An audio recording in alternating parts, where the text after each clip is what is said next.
Il y a une crise de la paternité, ça c'est sûr. Mais elle remonte à longtemps parce que en Occident, la paternité a été identifiée avec l'autorité. Donc c'était l'autorité du chef, du roi, l'autorité de l'Église et l'autorité du père de famille qui avait toute autorité sur sa famille. Et ça, il y a déjà 2 siècles, il y a eu une remise en cause parce qu'en rejetant cette forme d'autorité, qui a parfois été oppressive, on a rejeté en même temps le père. Et alors après, ça donne une situation qui est catastrophique parce que on ne voit plus le bien fondé ni de l'autorité qui peut faire grandir, ni de la paternité. Et c'est vrai pour la paternité dans la famille, mais c'est vrai aussi dans la paternité spirituelle ou dans la paternité dans l'Église.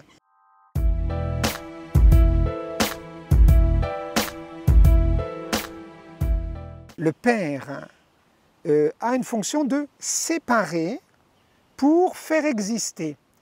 Alors, dans la Bible, par exemple, dans le récit de la Genèse, Dieu crée. Mais on ne nous dit pas simplement, Dieu crée et fait sortir le monde du néant. On nous dit Dieu sépare. Il sépare la terre et la mer. Et donc Dieu sépare pour donner l'identité à chaque chose. Alors, qu'est-ce que ça veut dire pour nous, aujourd'hui, les papas ?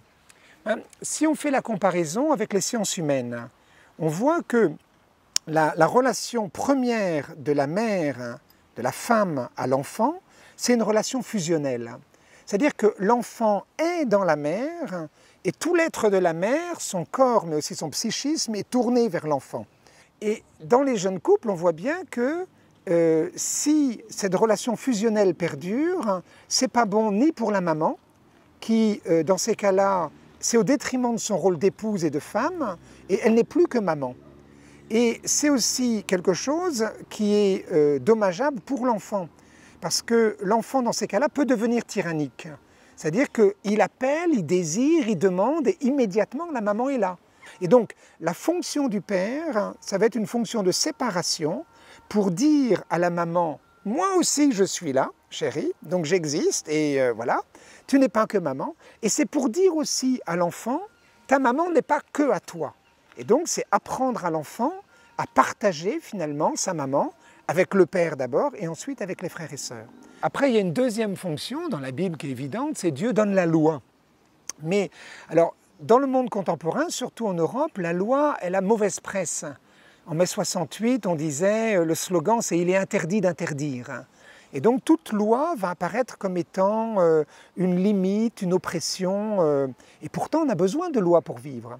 Alors la loi de Dieu, elle est donnée, surtout dans le livre de l'Exode, dans un contexte de libération.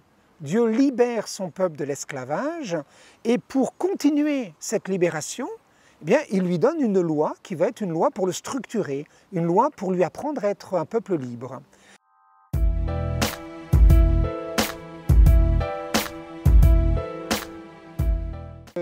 Je pense qu'à partir d'un chemin de compassion, et aussi un chemin de vérité, parce que Jésus dit « la vérité vous rendra libre », il faut que peu à peu, la personne puisse prendre les éléments qui vont lui permettre, avec la grâce de Dieu, de faire un chemin dans lequel il va y avoir une croissance. Et en psychologie, on va utiliser certains mots pour parler de cela, mais finalement, dans la foi chrétienne, ça va être un chemin de reconstruction. Et ça, c'est possible pour toutes les personnes, quelles que soient les souffrances. Et tôt ou tard, il y aura ensuite un chemin de pardon, c'est-à-dire de pouvoir dire, d'abord devant Dieu, papa ou maman, j'ai souffert de ceci ou de l'absence de cela, et au nom de Jésus, je te donne mon pardon. Et c'est quelque chose que je peux faire dans la prière. L'idéal, c'est de pouvoir le faire dans la liberté, c'est-à-dire qu'il ne faut pas que ce soit quelque chose qui soit, comme diraient les jeunes, à l'arrache. Il faut permettre qu'il y ait vraiment un certain temps de maturation. Et il y a un moment où j'éprouve le besoin de ne plus vivre avec un boulet.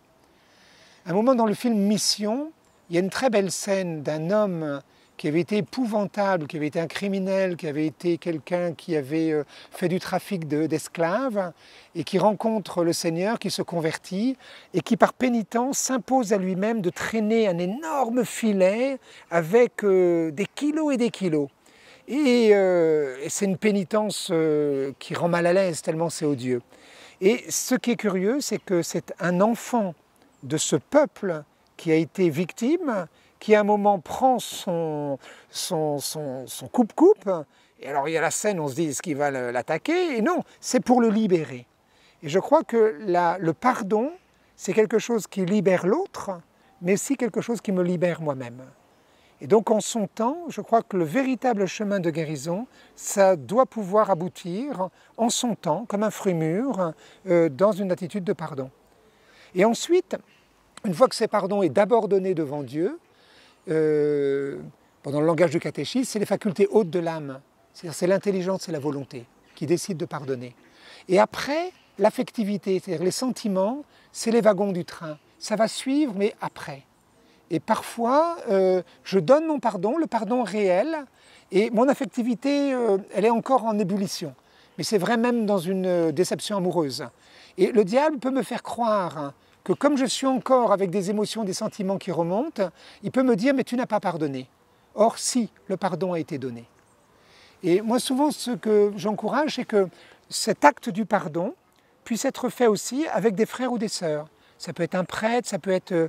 Parce que dans la tradition juive, un vœu, ou une promesse, a un sens si elle est donnée verbalement, par la parole, parce que pour nous c'est important la parole, et aussi en église, c'est-à-dire avec un témoin. Donc l'idéal d'un processus de pardon, c'est à un moment ou à un autre, la réconciliation avec moi-même et avec l'autre et avec mon histoire, elle est faite quand il y a une démarche dans lequel je peux mettre ou par oral ou par écrit, et devant, ou un prêtre ou des amis, ou des frères et sœurs, cet acte-là qui est posé devant Dieu. Et après, il faudra voir comment je dis, parfois je n'ai pas besoin de dire à l'autre « je t'ai pardonné », mais par des signaux, montrer que de mon côté, il y a un chemin qui est ouvert.